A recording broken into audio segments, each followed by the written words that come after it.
சில நண்பர்கள் அல்லாஹ்வுக்கு பிடித்த நண்பர்களா மாறிடுறாங்க. ஏன்னா அவங்க நேசிப்பது அல்லாஹ்வுக்காக தான். அவங்களுக்கு வேற எந்த உலக ஆதாயம்லாம் இல்லை, வேற எந்த நோக்கமும் இல்லை.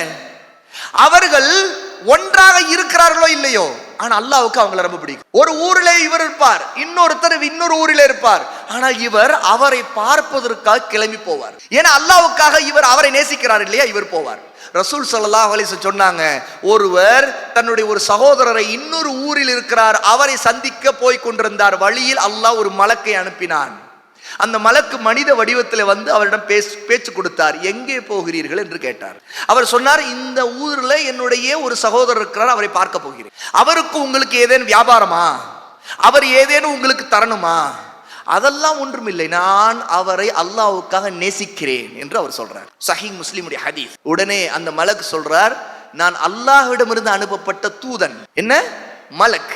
அல்லாஹ், நீங்கள் அல்லாஹ்வுக்காக அவரை நேசிப்பது, அல்லாஹ் உங்களை நேசிக்கிறான் என்று எனக்கு அறிவிக்க சொன்னார். அப்ப அல்லாஹ்வுடைய நேசம் எப்படி அறிவிக்கப்படுது பாத்தீங்களா?